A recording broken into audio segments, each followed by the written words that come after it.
Hola, welcome to Smart Spanish, the smart way to learn Spanish. My name is Yender Zambrano, and I'm your Spanish coach. Audio Jungle.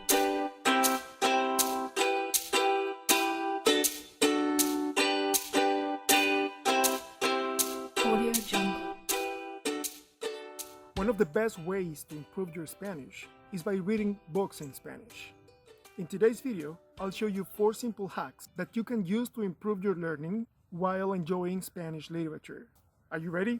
Let's get started. Hack number 1. Keep it simple.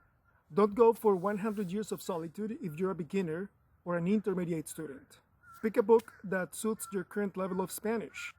That said, you can never go wrong if you pick, for example, The Little Prince. Even though this book wasn't written originally in Spanish, it's a classic book of universal literature that I'd say we all should read at some point in our lives. It is also simple and fun, not to talk about the many positive messages and life lessons it contains. So this is an excellent option no matter what your level of Spanish is. The Little Prince is a good pick for students of any age or level. Hack number 2. Keep a dictionary close to hand. If you're like me and don't use paper dictionaries anymore, I highly recommend using wordreference.com. In my opinion, that's one of the best dictionaries that you can find on the internet. It's updated often, and it also has forums to discuss the meanings of many words and expressions. If you're old-fashioned and prefer paper dictionaries, that's totally fine. So you sit on your desk with the Spanish version of The Little Prince, El Principito, and you want to start reading it.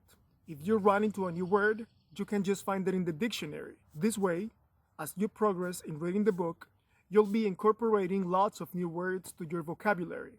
Google Translator is also a useful tool to keep while reading a Spanish book. However, its translations are not always accurate.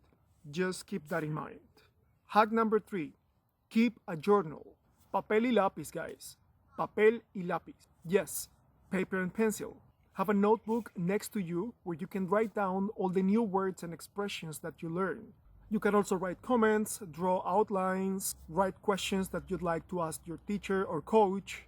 What's important is that you are able to track your progress.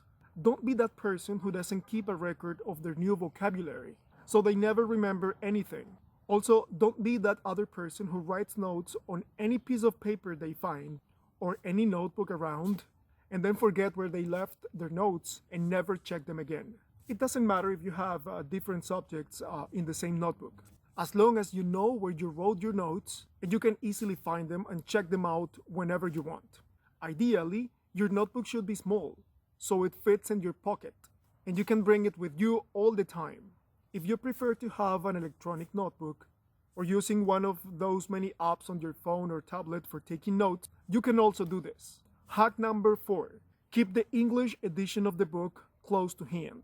Let's go back to the scene we described before.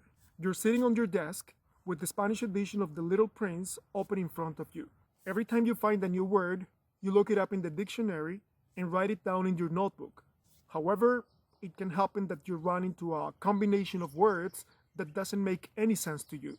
So you check the dictionary for every single word, but you still can't get the meaning when you put them all together.